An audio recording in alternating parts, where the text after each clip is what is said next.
Please be seated, thank you. Good morning, ladies and gentlemen of the jury, and again, thank you for all of your efforts this morning. Record should reflect, again, that we're back in session on State of Wisconsin versus Kayle Fleischauer. The appearances are as previously noted. When we concluded yesterday afternoon, Sergeant Coleman was on the stand. I'll ask that he resume. I will remind him that he is still under oath. And Ms. Ellenwood, as I recall, you were finishing up your direct.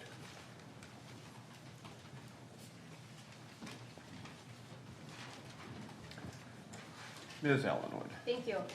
Sergeant, I asked you yesterday if you had reviewed any reports or computer-aided dispatch reports to generate a timeline. Do you recall doing that? I did. And why did you do that? I wanted to create a clear timeline to show when each person arrived on scene, the duties we did before we secured the residence for investigators. May I approach? Yes.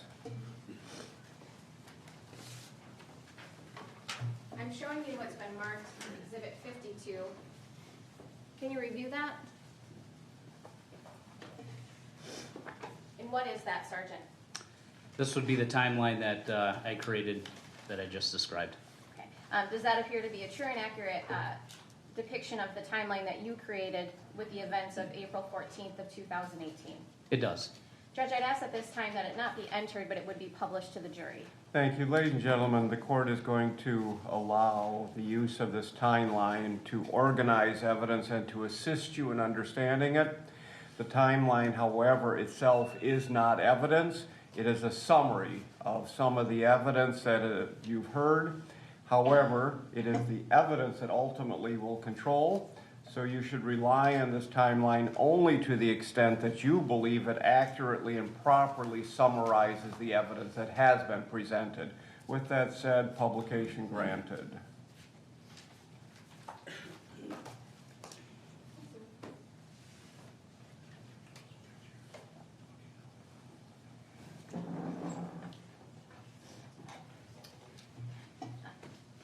Sergeant, I just want to ask you a couple questions on here. What are the first two timestamps of this demonstrative? At approximately 4:20 a.m., Sergeant Sather arrives on scene. And what's the 426? At 4:26, Sergeant Sather finds a gun, asks to open channel 1. What do you mean asked to open channel 1, if you know? Before Sergeant Sather arrived on scene, I requested that dispatch close channel 1, which is our main frequency that we talk to with our radios. In high-risk incidents, especially involving guns, we want that to be the top priority so no one else can talk about crashes or traffic stops that are occurring in other locations of the county. So I requested dispatch close down 1. He then at this time informed dispatch that they could open back up channel 1, allowing for normal traffic amongst the county. Now, if we scroll down to the bottom of that page,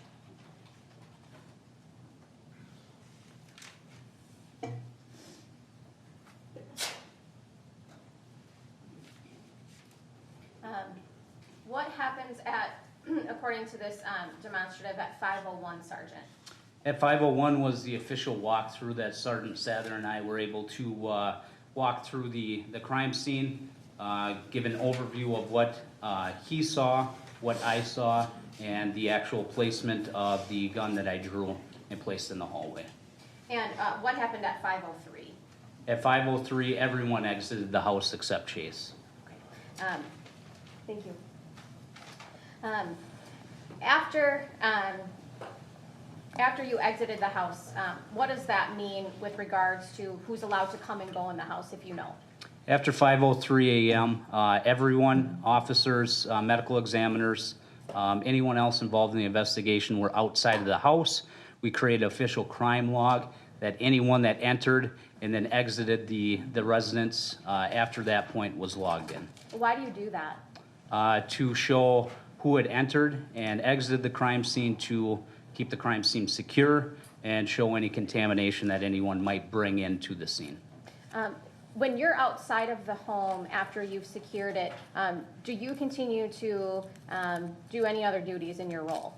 Absolutely. I spoke with Investigator Mikla when he arrived on scene, Medical Examiner Patty Schochner when she arrived on scene, and investigator Sean Demling as they arrived on scene. I was also walking back and forth between Deputy Proschek's squad and the ambulance, checking in on both deputies to make sure that everything was still calm and secure, and as well as looking around the outer perimeter of the west side of the residence. Why were you looking at the west side of the residence? Sustained. In your role as a sergeant, were you checking to see if there was any other entry points to the home? On the west side, yes. Okay. And did you notice any entry points, whether that be footprints in the snow or tracks in the snow at all? No. So what did you see, if anything? A fresh blanket of snow that had been undisturbed. At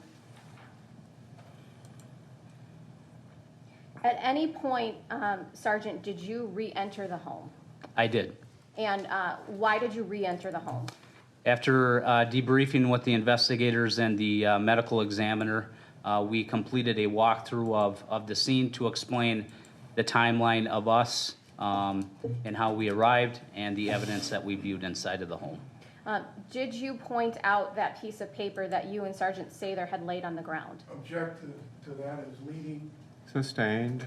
What, if anything, did you show the investigators about that walkthrough of the home relating to the placement of the gun? I informed them that I spoke with Sergeant Sather on where he located the gun, that I drew a picture of the gun, and that he placed it and showed him the location of the placement of the piece of paper. May I show Exhibit 24 again, Judge? Yes. I'm sorry, Jackie.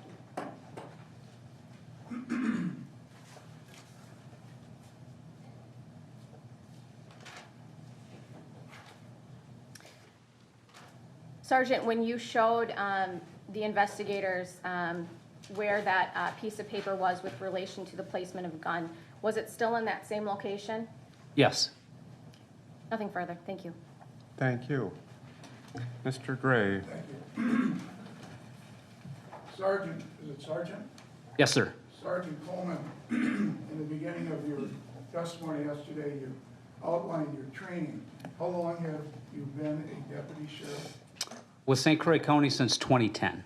Okay, what did you do before that? I worked as a corrections officer in Barron County. And what does a corrections officer do? Maintain security and control of a jail setting. So you've had 10 years' experience as an investigator then? Deputy? As a patrol deputy, yes. Well, as a patrol deputy, how many years have you had as an investigator experience?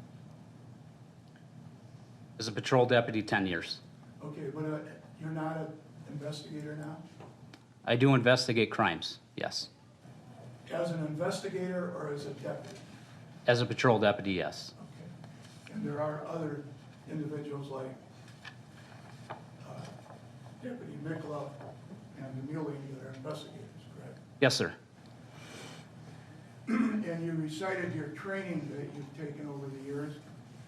And the first thing you recited was traffic reconstruction, is that right? Yes, sir. And you've done that twice? And you've had 2 training sessions on traffic reconstruction? I had 6 weeks of traffic crash reconstruction. Was that all at one time? No. Okay, so you had 2 sessions of it, is that correct? I would call it 3, but 3 sessions, fine. And where was that at? some of it was at the Wisconsin State Patrol Academy in Toma, Wisconsin, and the remainder of it was at Northwestern University in Chicago, Illinois. And you learned in traffic reconstruction about mathematics Yes, sir. and how important it is when you reconstruct a traffic accident to have the exact measurements of the road and where the cars hit and the skid marks, correct? Correct.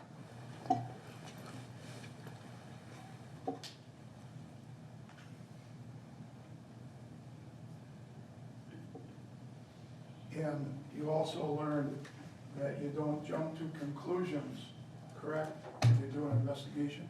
Correct. And you also testified, did you not, that evidence can disappear in minutes? Did you say that? Yes, sir.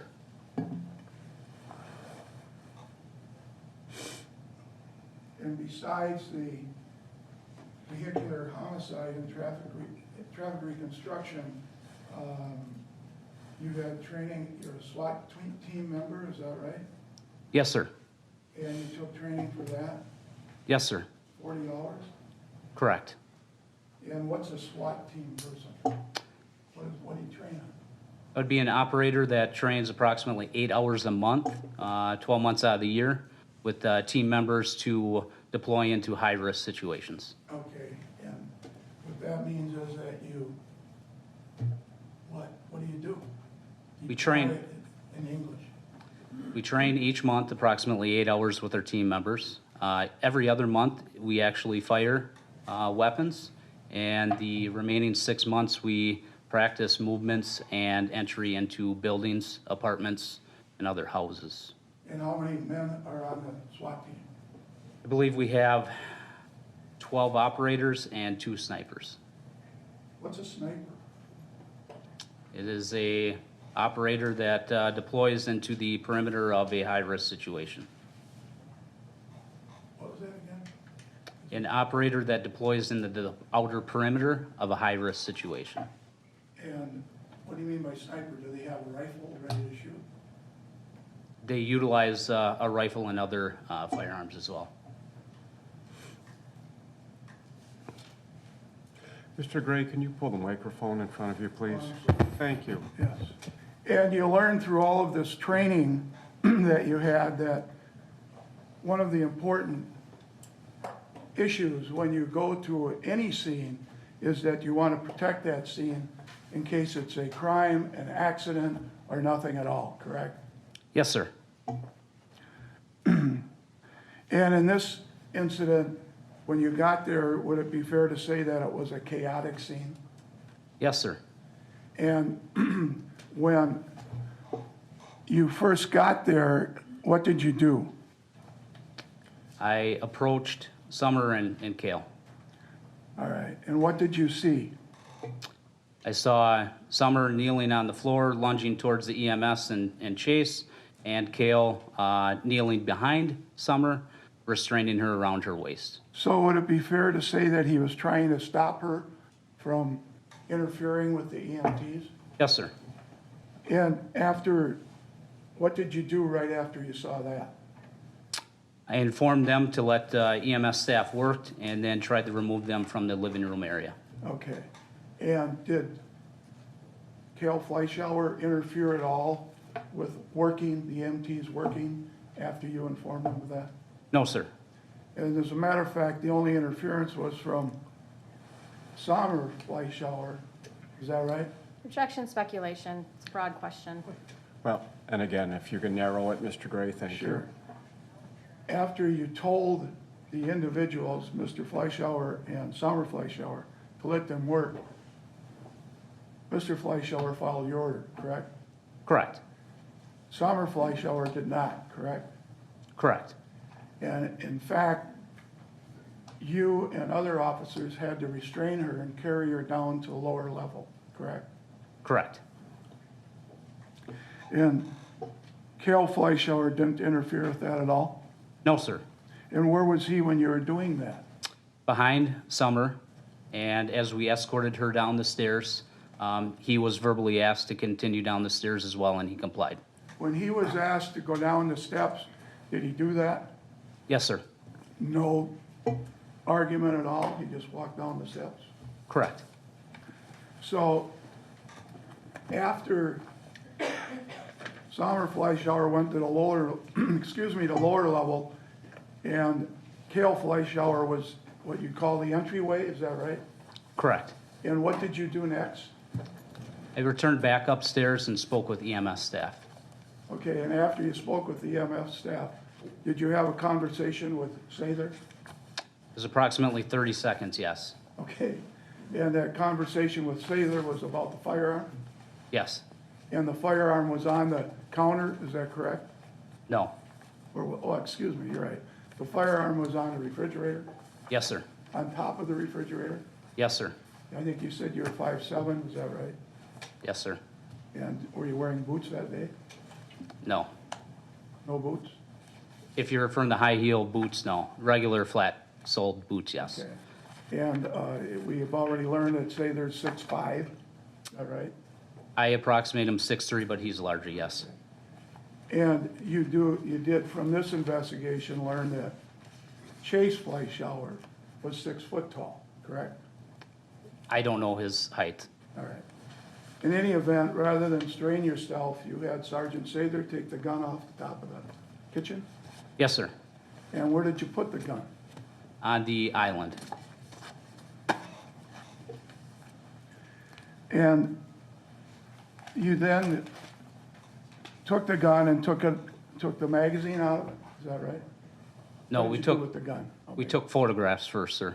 Okay, and then what did you, photographs of the gun on the counter? Correct. And who took those photographs? Deputy Duran. And after those photographs were taken, what did you do? I cleared the gun. And what does cleared the gun mean? I made it safe and inoperable. How did you make that gun inoperable?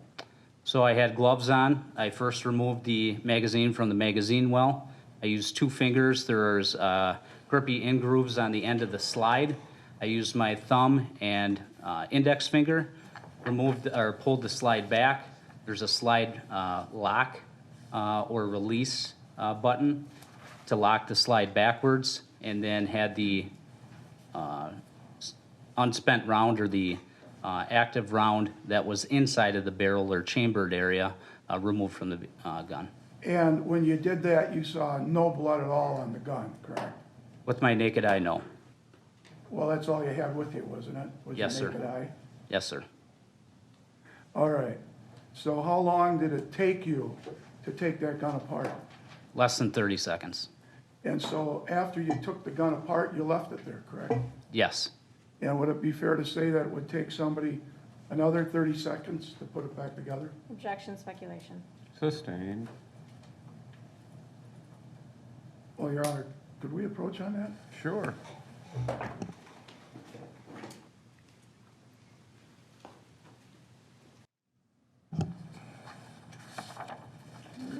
Sergeant Coleman, how long would it take you to put the gun back together? Probably about 10 seconds. And that notwithstanding that you knew nothing about this type of pistol, correct? Correct. You'd never seen one before, correct? I've seen similar makes of a semi-automatic handgun. I'm talking about this gun, this make, I think it was a Taurus. Taurus, I have not.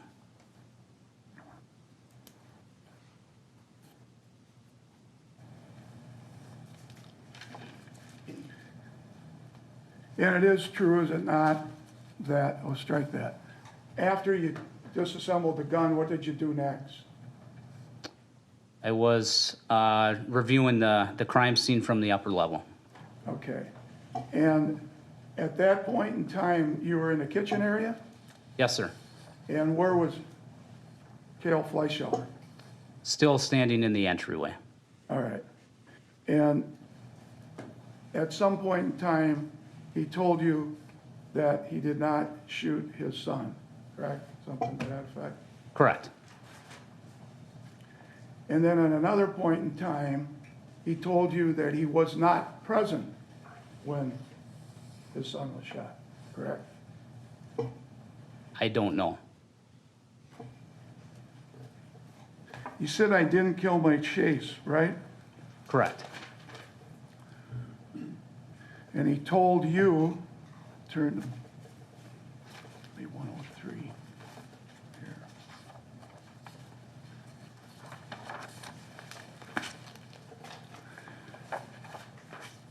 Is it, you don't remember or what, that you don't remember that he said that? Our conversation was rather confusing because the answers were not matching up. Okay, may I approach you? What Yes. did you- Thank you. With what, Judge? Transcript page 103. What transcript? Excuse me? What transcript?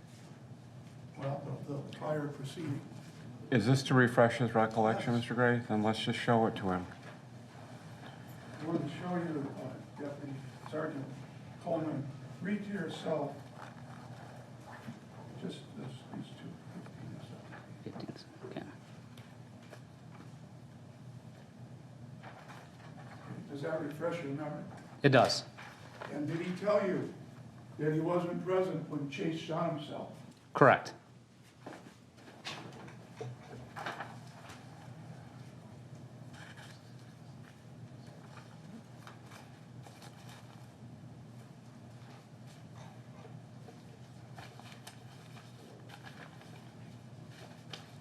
Now, where's that timeline? Is this the new one? Yeah. Now, after you had a somewhat of a conversation with Kayle Fleischauer, who was down by the entryway, and you were up in the kitchen area, correct? Correct. You went down to the entryway? I did. And who did you go down there with? Deputy Duran. And did Deputy Duran have a camera? He did. Did you know at that time that my client was lying on top of his deceased son? I did not. Did the EMTs tell you that? Do you remember? No. You don't remember, or they didn't tell you? They did not tell me. Did you ask Sather or the EMTs, how did he get the blood on him? No, sir. And I meant Kayle Fleischauer. No, sir. In any event, you then went downstairs with Durand and the camera, correct? Yes, sir. Prior to that, did you take the pictures, not you, but Durand, Deputy Durand, were the pictures taken of the unspent shell and the deck, or was that after the, went downstairs? That was taken afterwards. Okay. So downstairs, my client still had not done anything to affect your investigation, correct? No. That's correct. It's correct. Okay. And when you got down there, you and Duran, there was also, I can't pronounce his name, Pachica, the other deputy? Prosek, was he down there also? He was in the lower level, not in the entryway. Okay, was Sather then in the entryway or in the lower level? He was transitioning back and forth from the lower level to the entryway. And so it would be you and Durand and partial time Sather, correct? Correct. And at this time, you asked Kayle Fleischauer if you could take, if Durand could take pictures of him, correct? Correct. And he said no. Correct. But you took the pictures anyway. Yes, sir. And after, when the pictures were taken is when he dropped his pajamas, correct? Yes, sir. When he did that, were you in front of him or in back of him? In front of him. Along with Durand, or was Durand in back of him? Durand was in front of him as well. Anybody in back of him? No, sir. And after the pictures were taken, you testified that my client got aggressive. Is that right? Yes, sir. And that would be the first time that he got aggressive in this whole time you were there, right? Correct.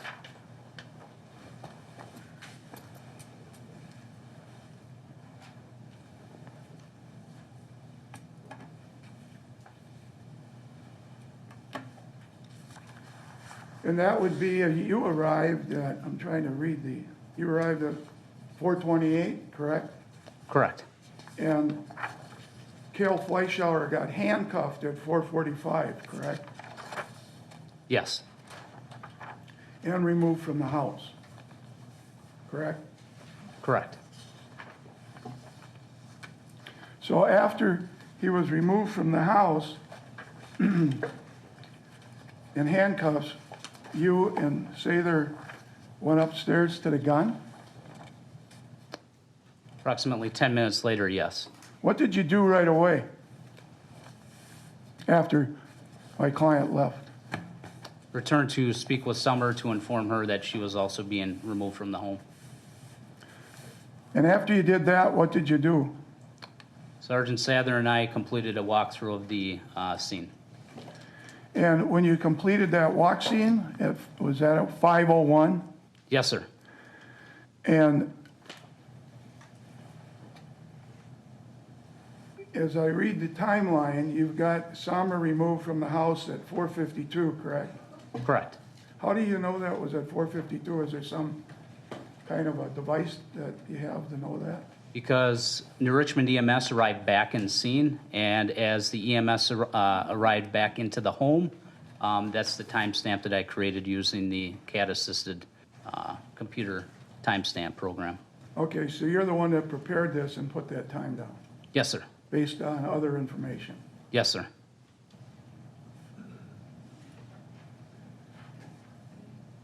So 4:52 to 5:01, was that the time that you and Sergeant Sather were walking through the scene? Was No, that- sir. Well, what were you doing between 4:50 and 4:52? Speaking with, Excuse me, I misstated that. 4:52 to 5:01. speaking with Investigator Demling on the phone. Okay. And that would be about an 8-minute call? I don't think the whole call was 8 minutes, no. That part of your investigation isn't on the timeline, fair statement? Correct. The next on the timeline is Sergeant Sather and Sergeant Coleman do walkthrough of the scene. Yes, sir. Did you do the walkthrough of the scene before you drew the gun? Or I after? drew the gun at 5:01 a.m. The recording based off of Sergeant Sather's body camera is how I came up with that timestamp, and that's when I explained and drew the gun for him to place it on the ground. Okay. And my question was, did you then do the walkthrough, or did you do the walkthrough before that? 5:01 to 5:03. Okay, so you did it after you drew the picture. I drew the gun. picture while we were doing the walkthrough. Oh. In a walkthrough, it'd be walking through the house, checking it out, is that right? Yes, And so you're drawing it, and you got a 3x5 notebook? I keep it in my pocket when I'm on patrol, yes, Okay. sir. And while you're walking, doing the walkthrough, you're drawing the picture? I stood still and stood in the area of where he was explaining it and drew the gun. So you didn't draw the picture while you're doing the walkthrough, you stood still when you drew it? I stood still while I drew the gun. And did you draw it, when you drew the gun, did you have the notebook on the counter, or were you holding it in your hand? I was standing in the hallway.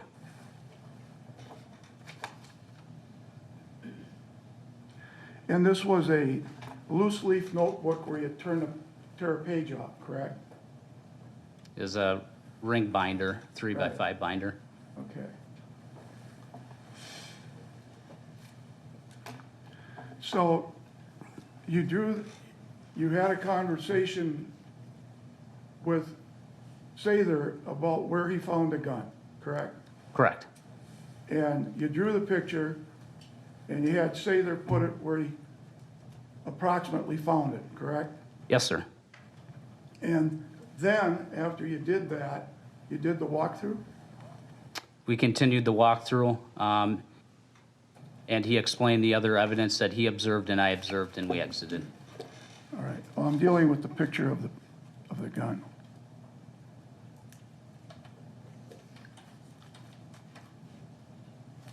So after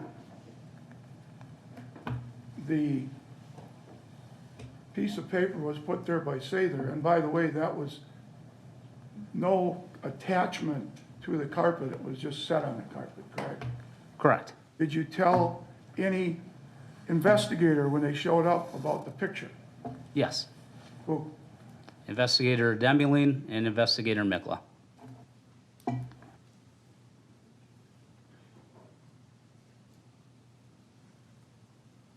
Do you know if they did anything with the piece of paper after you told them that? Objection, speculation. Well, does he know?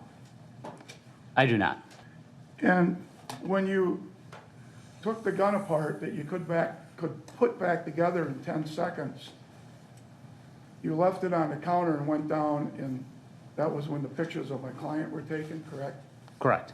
And that was after you questioned him as to where he was at, correct? Correct.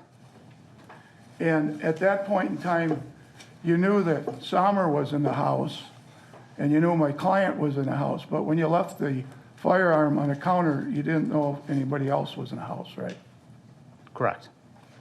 So let's go back to when the pictures were taken. Your testimony is that my client was put in handcuffs because he had put his arms out like that? And walk towards the deputy, yes. Okay. Had you ever seen somebody walk towards somebody with their arms out like that prior to this? Yes. You have. How many times? Hundreds of times. Walking towards somebody with their hands out like that? Yes. And is that an aggressive way that they're gonna hit somebody? Is that what you're saying? If they're approaching someone in an enclosed place, yes. So somebody walking like this causes you to believe that they're gonna hit you? Is that right? With the other, Is that right or wrong? yes. Okay. So if the person has his hands down and walked towards you, they could hit you just as easy as actually easier than putting their arms out, correct? No. And you learned that what, in SWAT training? Learn that in basic patrol. Have you taken any self-defense courses? No. And when you had that piece of paper put on when Sather put the paper on the carpet, there were no pictures taken by you of him putting the paper there, correct? Correct. There was no measurement at that time when he put the paper there from that piece of paper to where the chair was, the stool was that was down on the ground, correct? Correct. And you had a tape measure on you, correct? No. One in the car, In my squad, yes. and the squad was there, right? Correct. You had a camera in your squad, correct? Correct.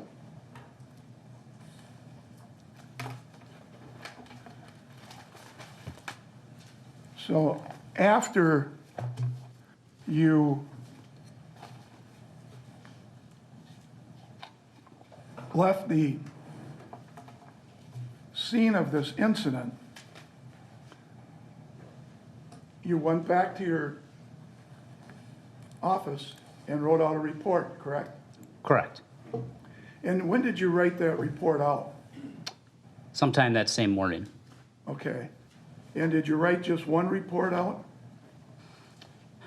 I believe so, yes. All right. And you wrote a report out as to what happened that morning, correct? Correct. And you know, with all the training you have had, that it's extremely important that the important things you did would be in that report, right? Yes. Because sometime later, you might be questioned as to what you did at the scene, correct? Correct. And you would need the report to refresh your memory, correct? Yes, sir. And did you read the report before you came here? Yes, sir. And it is true, is it not, that there's nothing, and maybe I'm wrong, but I've read it a few times, there's nothing in the report about this marking, drawing the gun and marking it and putting it on the carpet, correct? I'll show it to you if you want.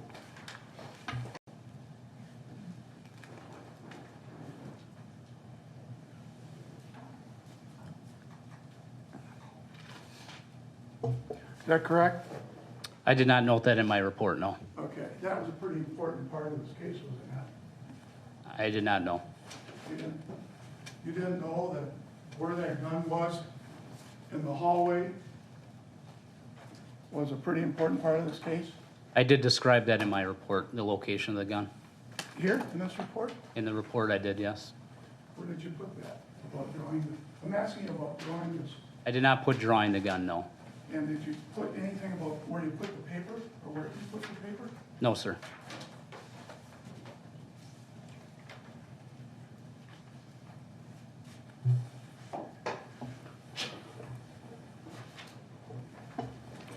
And your knowledge of this gun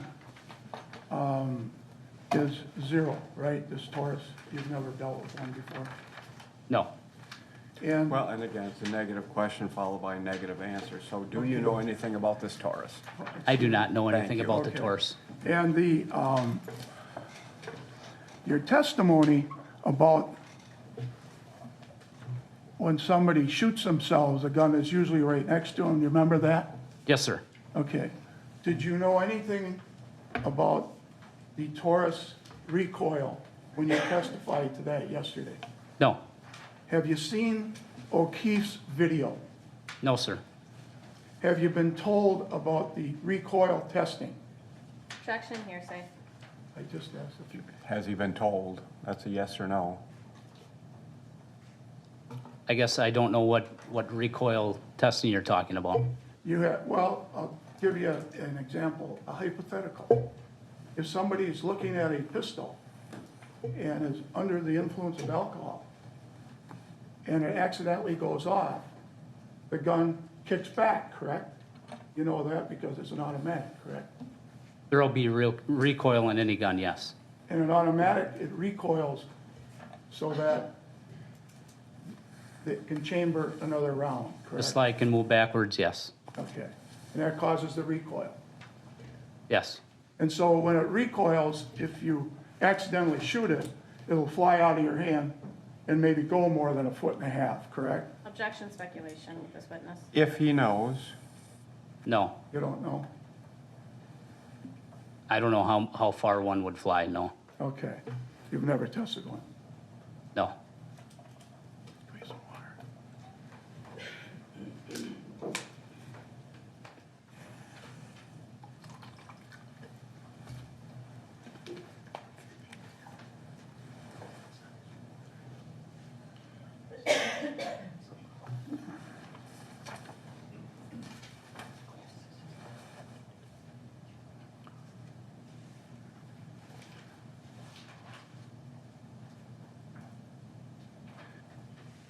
I'm going to, may I approach Your Honor and give him a copy of the Yes. report to make it easier? So you can have it. Ignore all of my writing. I'm going to direct your attention to, well, I'll have to come back. It would be 4 paragraphs up. Let me see. These are the same report, but a different, what would you call it? Just done by the computer, this one, you know? Printed in different formats. Okay. And I'm going to draw your attention to this paragraph where it starts, well, summer. Summer. Okay, let me see. Okay.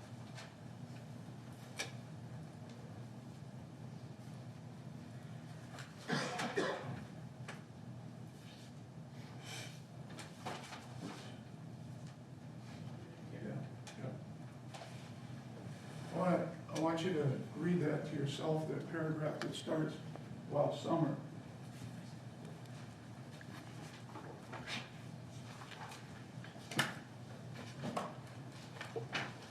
Yes, sir. Okay? Does that refresh your memory? Yes, sir. And it's a description of my client, Mr. Fleischauer. And you describe him. Kayle walked down the first set of stairs and remained standing in the hallway, is that right? In the entryway, yes. Oh, excuse me, well, yes, I'm sorry. And he had difficulty with his balance, is that correct? Correct. And this is your observation when you see him walking down there shortly before he was taken out of the place, correct? Yes. And in addition to that, Kayle had a very strong odor of intoxicants coming from his person, correct? Correct. In your opinion, he was drunk, correct? Correct. He was slurring his words. That's what you write in your report, right? Is that, I'm sorry, is that a He question? was, he slurred his words, Kayle Fleischauer. Correct. You wrote, Kayle slurred his words, did you not? I did. And what did you mean by that? It was hard to understand him. All right. And he had red glossy eyes, correct? Correct. And he had difficulty answering questions appropriately. Fair statement? Yes, sir.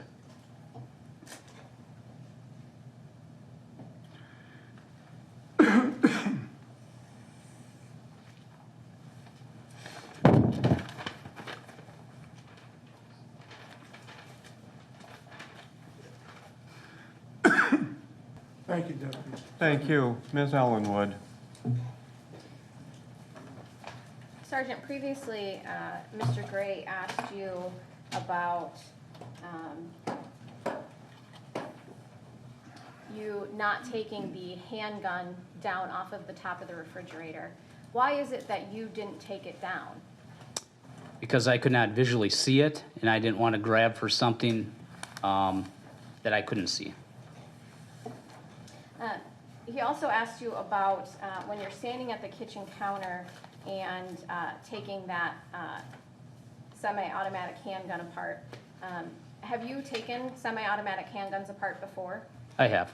How often, if you know? Daily, weekly. Daily? I check to make sure that my firearm's safe before I start duty. And in fact, is your service weapon a semi-automatic weapon? It is, And so is that a weapon that you handle every day? every day. Is that why you say it would take you about 30 seconds or 10 seconds to take it apart or put it together? Yes, sir. Or yes, ma'am, sorry.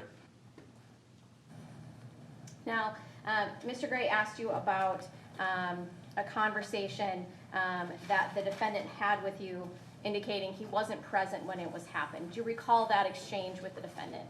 I do. Okay. Now, before that conversation or Mr. Fleischauer making that statement, do you recall where you were standing in the home when that occurred? I was in the upper level near the top of the stairway. As you were standing at the counter, was Deputy Duran with you when you were taking apart that firearm? Yes, And as you're taking apart that firearm, that's when Deputy Duran starts taking photos of it? he took the photographs before, yes. From where you're standing, can you visually see the defendant where you are? Yes, Meaning he's in your line of sight? yes. So presumably he's seeing you taking these photos of this gun? Object to that, Your Honor's lack of foundation. Sustained. As to the form. While this is happening, are you able to visually keep your eye on the defendant as he's standing at the landing? In my peripheral, yes. Okay. At this point, then, do you start to engage him in a conversation about where were you when this happened? Sergeant Sather did. Okay. And how did the defendant respond? Said no, he was up in the kitchen when asked where he was when it happened. From there, did you then move downstairs to start questioning him further? After speaking with my captain, yes. And that's when you started to notice some unusual behavior by the defendant? Yes. And what was that unusual behavior? He was Object, improper redirect, I didn't get into the, Sustained, and it's repetitious and cumulative. Ms. Ellenwood. Judge, or I'm sorry. Ms. Ellenwood, next question, please. My apologies. Sergeant, as you went down the stairs to take photos of the defendant, why did you decide to do that? same objection, Your Honor. I know what the question is. I'd like to hear the answer.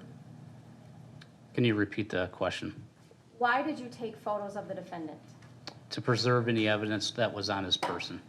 So even though he told you no, he didn't want you to take photos, you still did, or had Deputy Duran take photos? Yes. Sergeant, Mr. Gray asked you about your police report that you wrote in this matter. Do you recall having reviewed that police report? I do. And he asked you if you had noted the location of the drawing in the hallway. You remember that line of questioning? Yes. What, if anything, do you recall about what you put in your report about the location of the handgun that was found? I put an approximate distance located from Chase's body. Do you remember what you said, or do you need to review your report to adequately remember? that it was located approximately 12 to 15 feet north of Chase's body in the hallway. And you put that in your police report, correct? I did. Now, have you had a chance to review or listen to the audio recording of Sergeant Sather's body cam, I did. or his body mic, I should say? I did. Okay. And may I approach Judge with Exhibit 37? Yes? Okay, 36.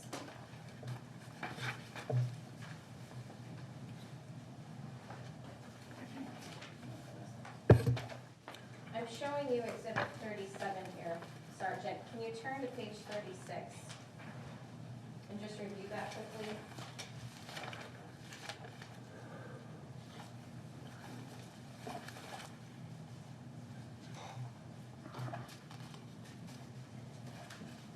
Now, do you recall having a conversation with Sergeant Sather about marking the location of that handgun in the hallway? Yes. And is that captured here in Sergeant Sather's recording? It is. Now, finally, Sergeant, you, Mr. Gray asked you about, in your report, you noted that the defendant had difficulty answering questions appropriately. What did you mean by that? Object to this, Your Honor, as improper. Sustained. Why did you write that in your report? Same objection. Sustained.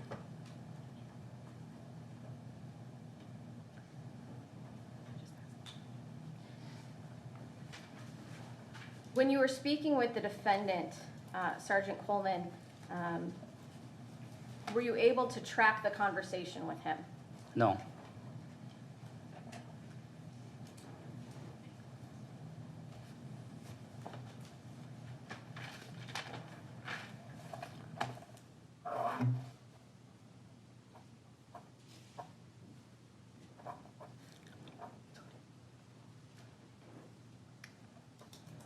You don't know, Sergeant, at that time, if, when the defendant was speaking to you, if he couldn't or if he wasn't able to answer questions appropriately, right?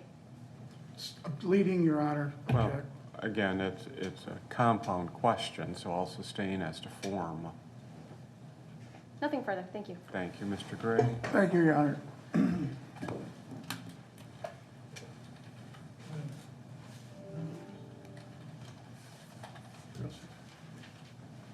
Could I have 306?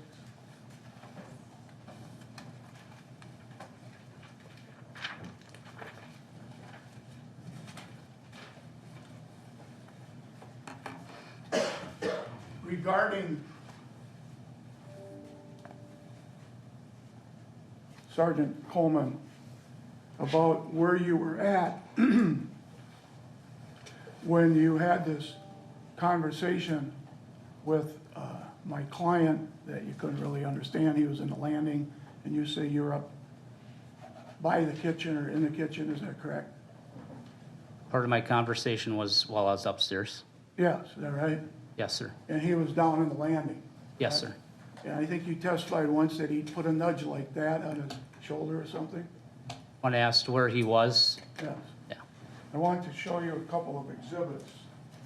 First, I'll show them to you, and I'll put them on the screen. This one.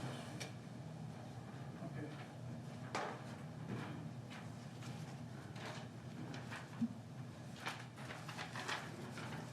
I want to show you, and it has been identified as looking down from up on the area where you were at. Actually, it's closer to where Kayle Fleischauer is at, but I wanted to show you this and ask you if this is an accurate picture.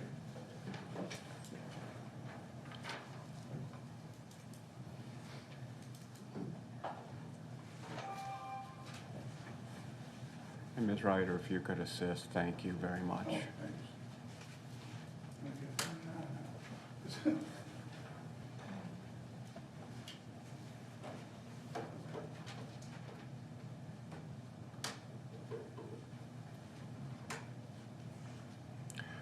Ladies and gentlemen, we're going to take a brief recess. Technology is wonderful when it works, so I'd rather you use our time. Oh, we have it. We're back on.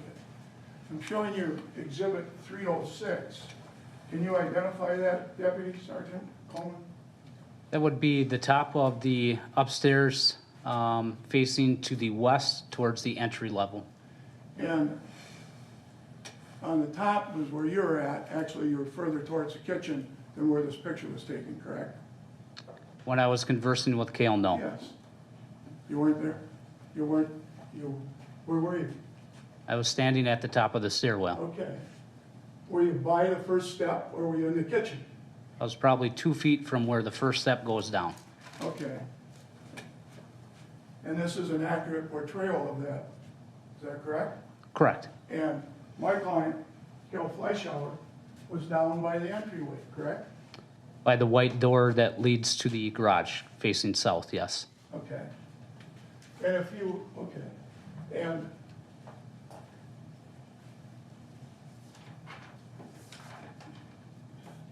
to show you 307. And that's a photo looking up from where my client was at, correct? Correct. Is that an accurate portrayal of that? Yes. And it's your testimony that you were up on top of those steps, 2 feet in back of the last step? Is that right? Correct. You have that in your report at all about the 2 feet? No. And when you're at that 2 feet where you were standing, you observed my client make a nudge with his shoulder like he was up in that area? Is that right? Yes.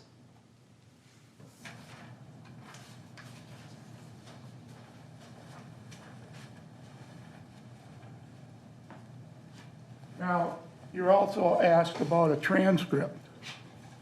And the transcript is Sergeant Sather's body audio transcript.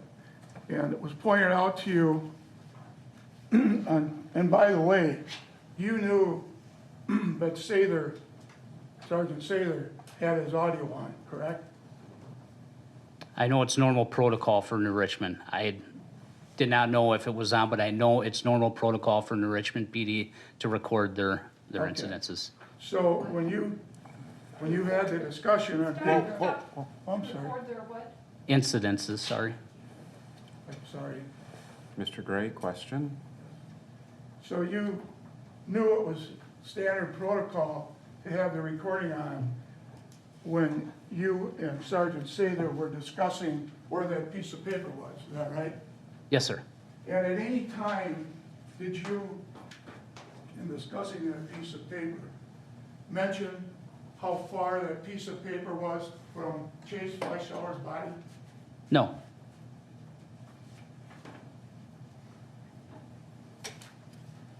Thank you, that's all I have. Thank you, Sergeant. You can stand down. Thank you, Your Honor. Mr. Kaiser, state's next witness, please. State calls John DeVueling.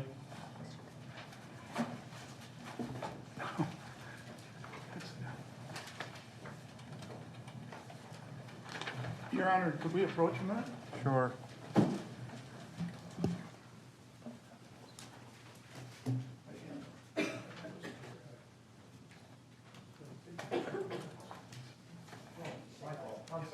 I'm sorry, I apologize.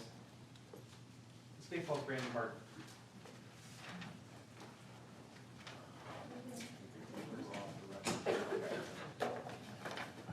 Record should reflect that the state is calling Sergeant Brandie Hart. I apologize, Judge, I didn't have the list in front of me, it was just working from memory.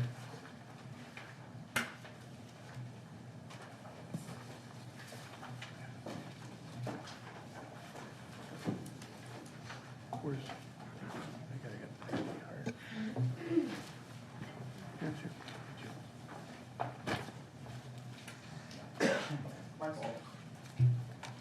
I'm sorry.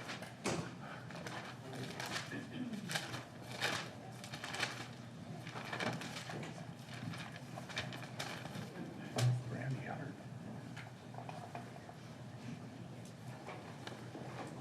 Can I fix this? Yes, thank you.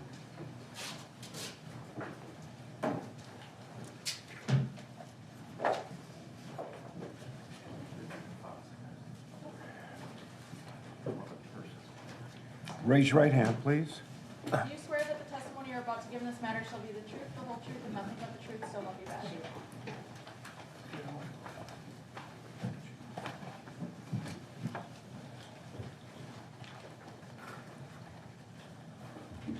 Mr. Kaiser. Good morning. Would you state your name, spell your first and last name for us, and please speak up so everyone can hear you. Sorry, I ran up the stairs. Brandie, Hart, H-A-R-T. Where do you work? I am the investigation sergeant with the St. Croix County Sheriff's Office. What's your responsibilities as the investigation sergeant at the St. Croix County? What's your responsibilities as the investigation sergeant at the St. Croix County Sheriff's Office? I am the first line supervisor for the investigations unit. I also carry my own caseload. I read reports, assign cases, and provide direct oversight over case management. Generally speaking, can you describe for us what the difference is between the responsibilities of an investigator, sometimes known as a detective, and a patrol deputy? Well, we follow up on usually felony level cases. I'm sorry, what level cases? Felony. Thank you. And what's the difference between responding and following up? Well, I think an argument could be made that responding is being there. Following up is conducting interviews. Can that sometimes take days beyond the time when the crime happened? Yes. Sometimes weeks, months, and years? Yes. All right. So, but the first responders who do who do come to the scene is doing whatever investigation they can at that time, also part of their job and responsibility. Absolutely.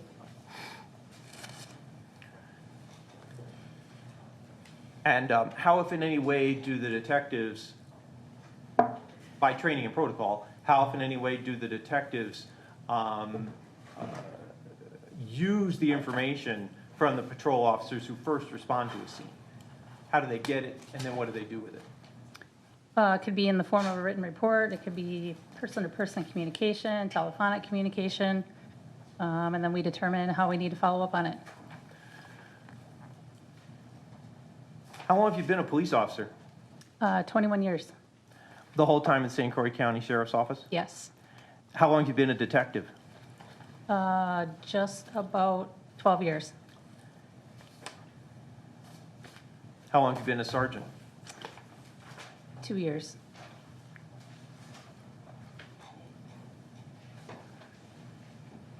Could you describe for us any specialized training that you've had in order to prepare you to be a detective?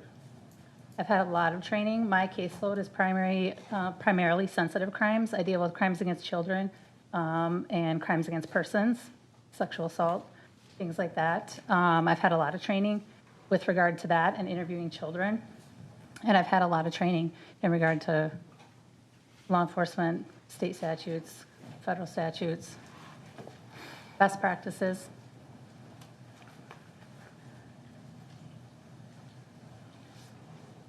And have you attended conferences concerning sensitive crimes and violent crimes? Yes. And is continuing education part of the responsibility of a police officer? Yes, we're required to have continuing education annually to maintain our license to be police officers in the state of Wisconsin.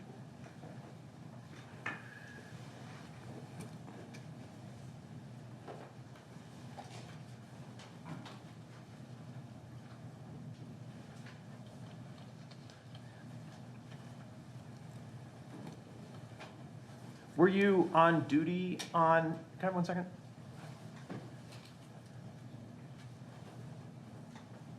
Were you on duty on Saturday, April 14th, 2018? Not originally.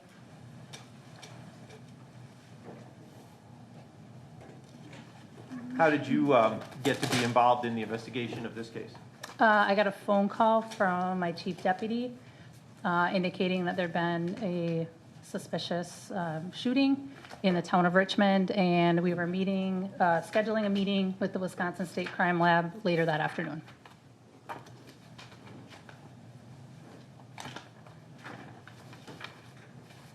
Where was the meeting to be had? We met at the New Richmond Police Department. Who met? The chief deputy was there and our investigative unit.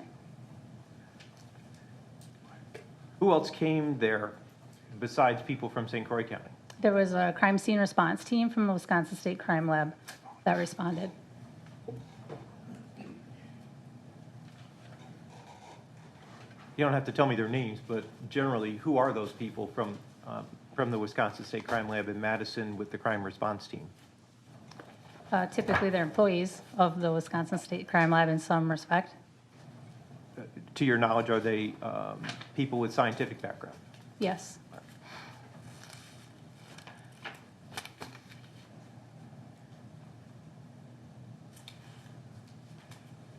Where did you go from the New Richmond Police Department? We responded to the scene of the incident. Which was where? I believe it was 1489 142nd Street. In the town of Richmond, St. Croix County, Wisconsin? Yes. Who all was there with you on the afternoon of Saturday, April 14th, 2018? In addition to the crime lab, it was myself, Investigator Carrie Rose, Investigator Sean Demling, Investigator Jim Mikla, and I believe Lieutenant Johnson was on scene as well. Who's that? He's another investigator, but currently he supervises the investigations unit.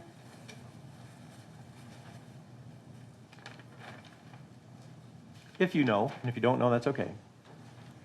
Who of those people had already been to the scene before you went there with them? Investigator Demling.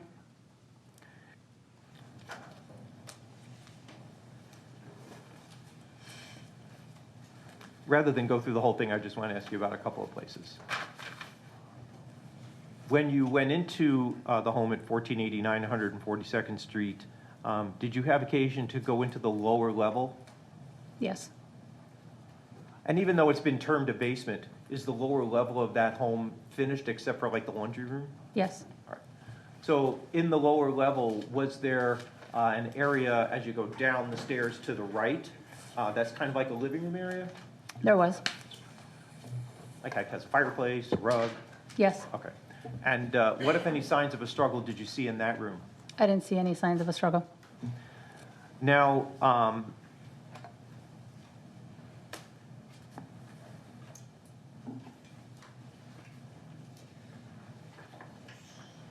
if one were to walk then out of that sort of living room area in the basement area and continue down the hall in the lower level, I'm calling it a basement, I'm sorry, in the lower level,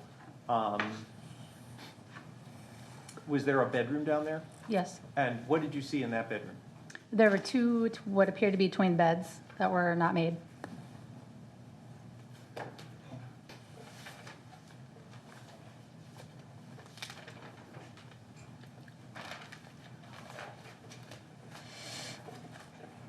May we approach from the judge? Yes.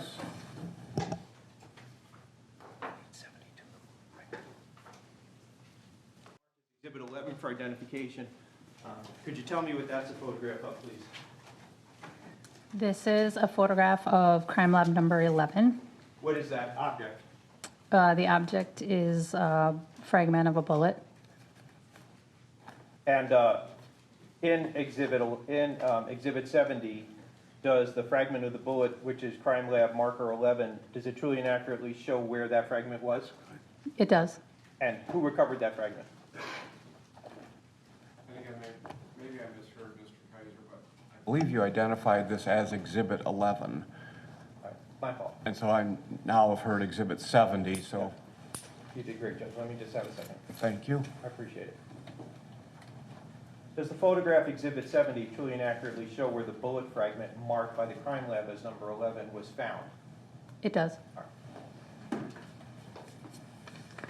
Was that bullet fragment recovered from that location and preserved? Yes.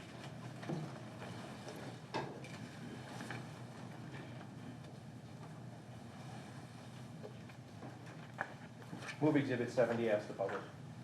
No objection. Thank you. Received, publication granted. And again, what, is it show it to be near Chase's head? It does. Thank you.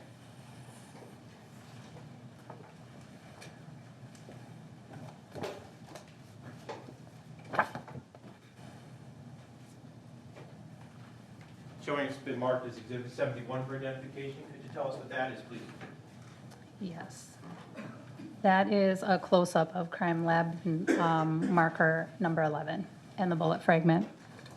Does it truly and accurately show the bullet fragment and the area of blood surrounding the bullet fragment? It does, But it doesn't have Chase's head in it, correct? correct. Move Exhibit 71 into evidence, ask to publish. No objection. Received, granted.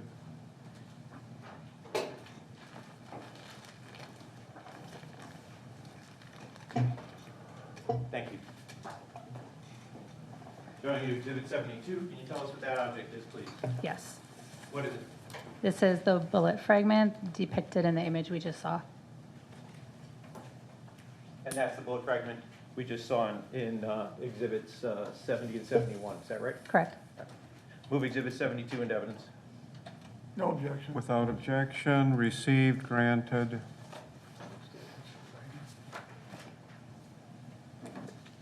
Showing you what's been marked as Exhibit 73 for identification. Could you tell us what that object is, please? Or could you tell us what that's a photograph of, please? Yes, this is a photograph of an underbed storage area from the master bedroom.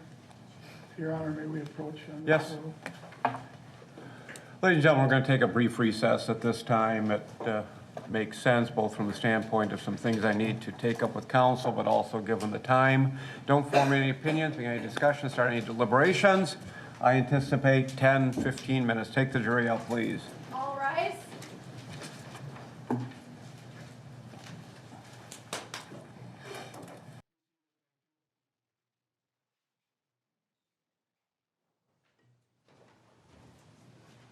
Mr. Gray, you wish to interpose an objection? Well, I did agree as to foundation on exhibits where there's no chain of custody, but as I understand it, this is a picture in the bedroom, underneath the bed, of a briefcase and some other, that she didn't take the picture, as I understand it. We don't know if the door was open or shut, because she wasn't there, as I understand it, she was in the basement. But even if she was up here, we have an unfair picture here of a door open, showing some stuff that we don't know what it is. And it's just not relevant, cumulative, it's everything else you can imagine. Plus, I don't know, in my notes, I don't know if this witness is going to go through the guns in the bedroom, like the last trial, which I objected to. I saw no, I mean, they've already got in, he's got, I think, 14 guns. And it would seem to me that that's enough, because the one gun that was used in this case was, according to the witnesses so far, Well, was up on the refrigerator. let's take things one at a time. All So right. first, and if someone has a courtesy cut, do you have a picture there? Thank you. So, Mr. Kaiser is the proponent. What is this exhibit, has an offer of proof going to establish relative to a fact and issue? Also, as we can see over on the side here, we have all the firearms. And again, Mr. Gray, I want to take these one at a time. So first, I'm referring to Exhibit 73. What's the state's offer of proof as to what this will establish relative to an issue or a fact of consequence? Your Honor, as I made clear the last time this question of the firearms being admitted into evidence was put to the court, and as I think I've made clear and as we've made clear up to this point in this case, it is the state's contention that the firearm in question was not on top of the refrigerator. And there is a weapon on top of the refrigerator. It's a BB gun. And it's our position under 90401 where the question of relevance is whether the evidence in question has any tendency to prove any fact of consequence to the action. In this case, a serious fact of consequence in this action is the defendant, I suppose, either by testimony by himself or if he chooses not to, by inference, contention that without any assistance from him, Chase would have had access to a gun that he claims was, or claimed to them that night, was on top of the refrigerator. Now, his position that the actual firearm is the weapon he was talking about and not the BB gun is a question for the jury to decide. In this case, it is our belief that the fact that the other firearms the defendant had owned and possessed were stored, closeted, in cases, and with their appropriate accoutrement, such as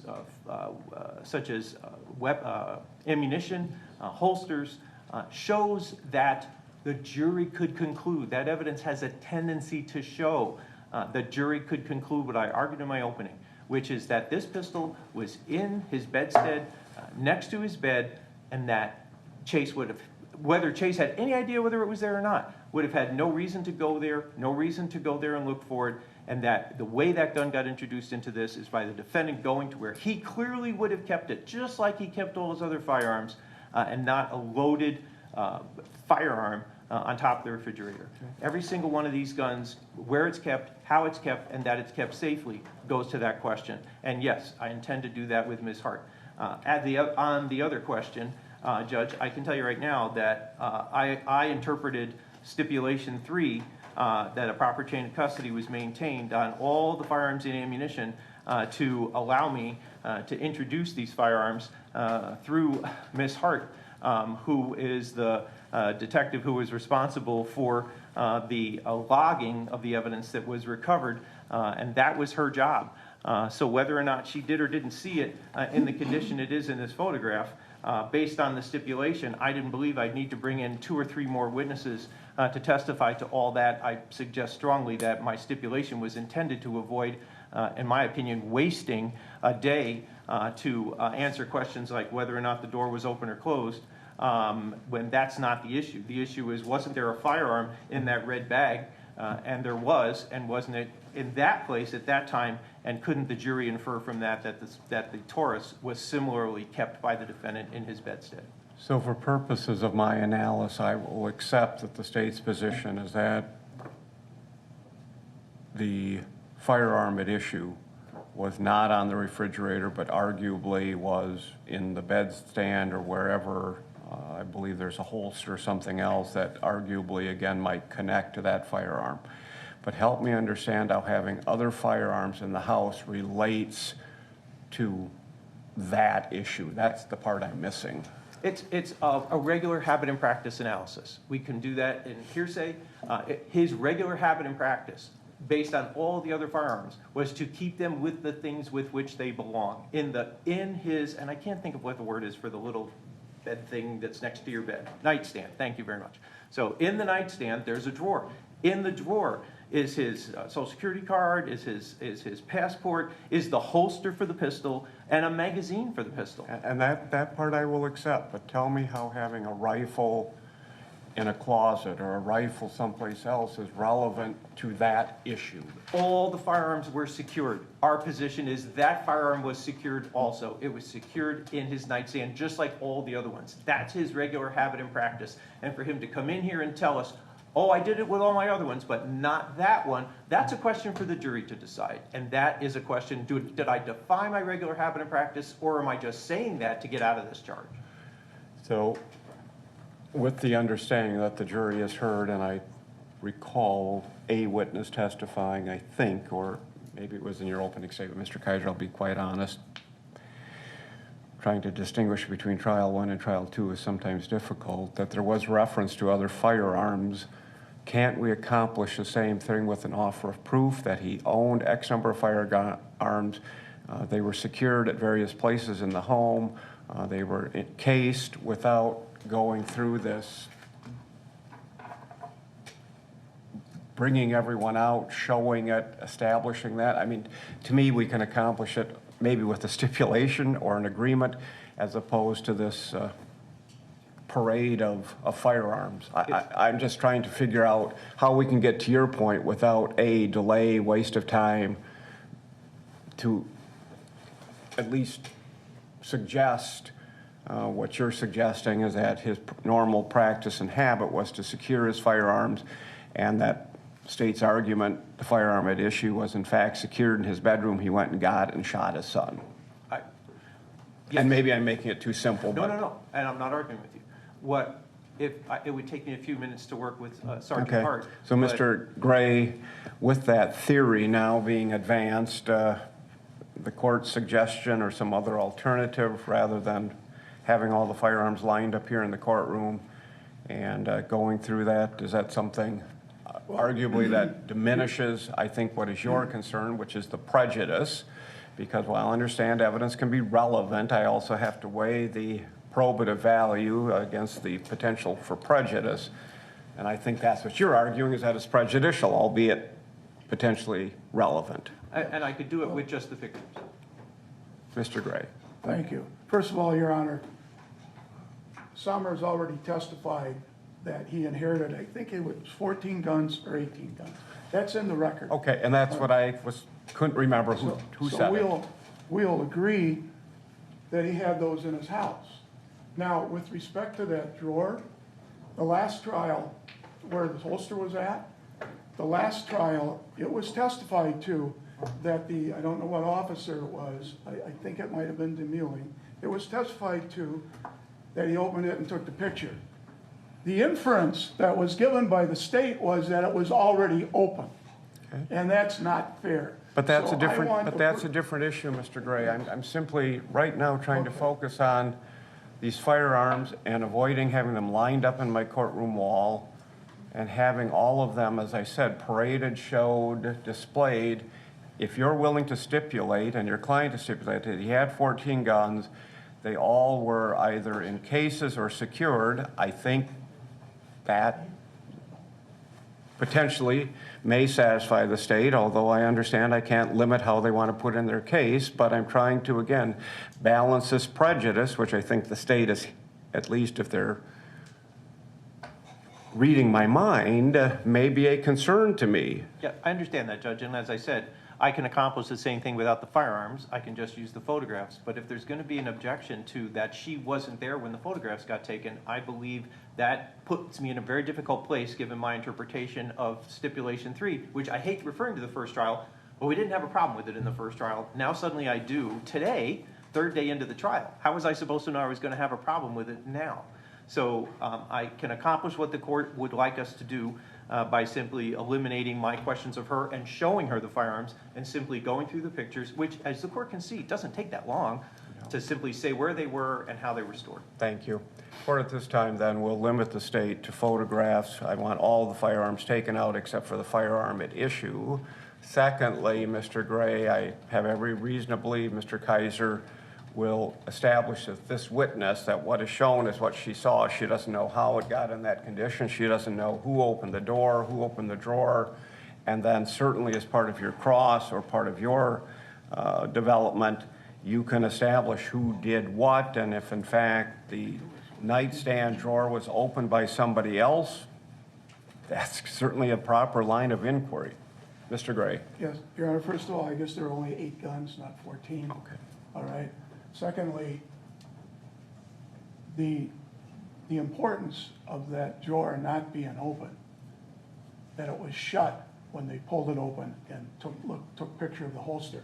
If there's a stipulation to that it was shut, and that they opened it up and took the picture, I've got no problem with all photos. And Mr. Kaiser, I don't know if it was opened, if it wasn't. So arguably that one, whoever took the photograph, will have to testify to that one. So and maybe if we can avoid that photo and have Investigator Hart testify to the rest. Judge, it totally undermines the purpose of my doing what we're doing if I can't show what's in that drawer. To my knowledge, that was not an issue in the last trial, so I don't know who told him it was. I'm not going to argue that drawer being open shows he went and got it, all right? In fact, it's better for me if he had to go open the drawer. Well, here's my question. Is there any officer who's going to testify that when they went into the bedroom, the nightstand drawer was open? No. So And it I was think shut. that is a stipulation that hopefully we could enter into, which then premises, I think, Mr. Gray's argument arguably does not negate the state's position in this case. But I think that certainly, and if there's no officer who saw the drawer open, a reasonable inference is that it was closed, a reasonable inference that it was open, but it was photographed open. Yeah. That's it's my understanding that that Officer Demling will testify that he opened the drawer in order to take the pictures. Thank you. Then that issue is I resolved. would have asked that last time, I didn't know it was a problem, so. Let's take 5 minutes, everyone, and Thank you. I think we're all collectively on the same page. We're adjourned. All rise. Bob?